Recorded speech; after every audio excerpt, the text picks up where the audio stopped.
The heart rate's going hard here, Dermot. There we go, Ed. Wren got a head to it. Hand pass comes from Barlow to Leckis. Can the Hawks get back in front? Leckis from outside the 50. I hope somebody clapped. Dixon takes the mark, but he knows he's going to be penalised. And a free kick will go to Collingwood in the square to be taken by Clement. Clement driving kick out of it's big leap at the back. Crawford 75 metres from goal. Good the cream.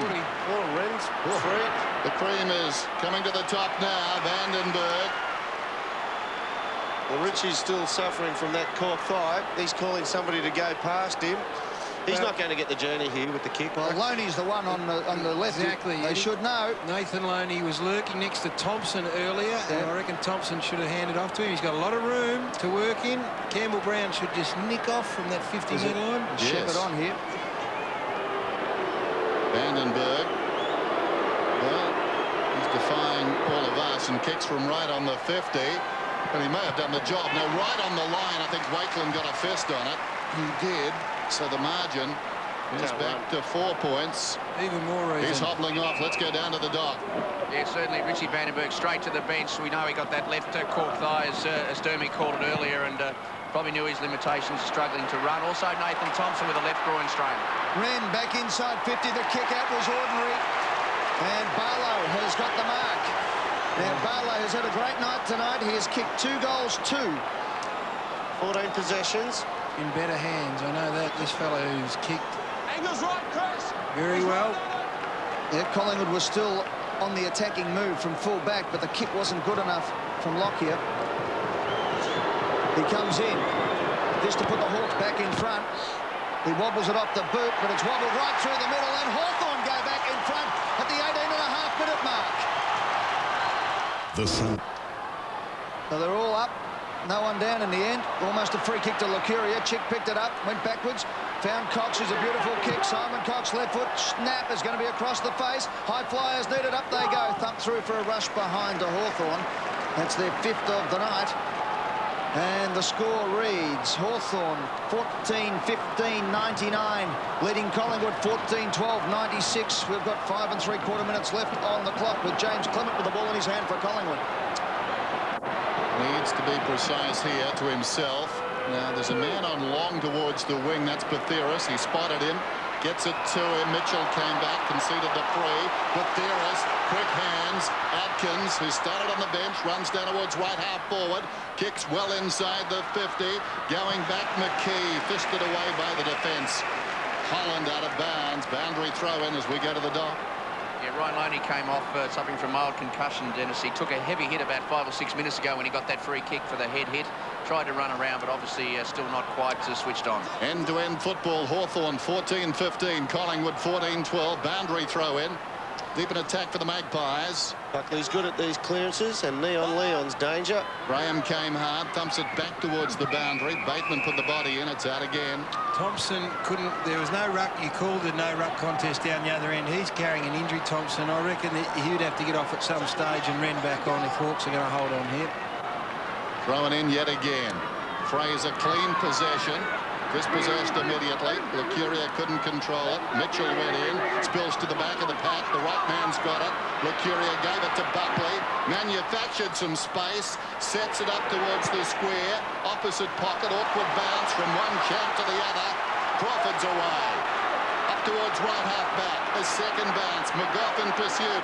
Crawford knows he's there. Still he goes. Carries it up to the wing. Settles now. Miscues with a kick, but still got it to Brown. 55 metres out. Waiting for it is Cox. Cox came back, but not in time. Cox steps around. Snaps a goal. Body blow for the Magpies. What a run by Shane Crawford. You called it. He knew his opponent was there, and he took it on himself.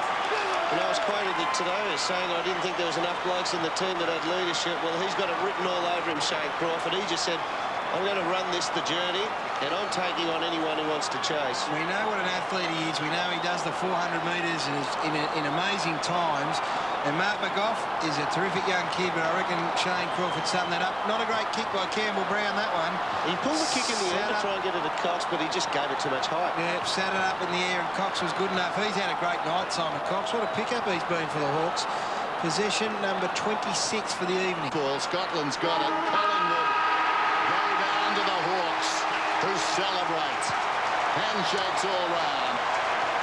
And Hawthorn 15-15. Defeated Collingwood 14-13. The Magpies came back to lead in the final term after they certainly had their chances to blow it apart before half-time. Then a big third term by Hawthorn really set this victory up when they put it 5-3 to 1-4. And that man must be feeling delighted as the Warrior hobbles out onto the MCG.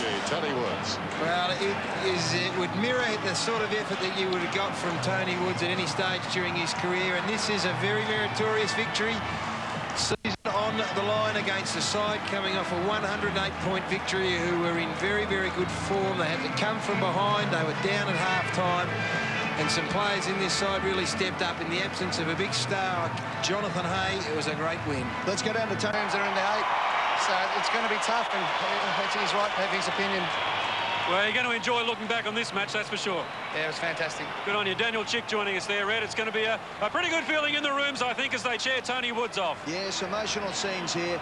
Now, well done to Tony Woods. He was part of a very emotional build-up to this game. Dermot Brereton, you said before the game that Peter Schwab gave one of the great orations in the afternoon build-up, and then there were tears in the rooms as Tony Woods gave his final speech to his former comrades in arms. Yeah, David Parkin said in his 30-something years of footy, or even more, he said Peter Schwab's speech to the players was one out of the box. And then Tony Woods, when he spoke to the team early on, came out. They had tears in his eyes, and the blokes were steely when they came out. And then Schwabby, unusually, for the last little G up before they come out onto the ground for the final time before the game, Schwabby stood outside that little coaching room and let Woodsy just give them one more little bit of what football can mean to your life there. And I'm getting a bit choked up watching Woodsy there, because he wears his heart on his sleeve. He's an emotional kind of guy, and this would mean the world to him. 173 career games, 13 with Fitzroy, 18 with Collingwood, and 142 for the Hawks. 36 career goals. A fantastic effort for Tony Woods. He's finished in the top 6 in the Hawthorn best and fairest for the 6 previous years, and was runner-up amongst it as well. Well done to Tony Woods. Well done to the Hawks tonight. They're still alive in season 2002 by defeating Collingwood by 8 points, 15-15, 105 to the Magpies, 14-13, 97.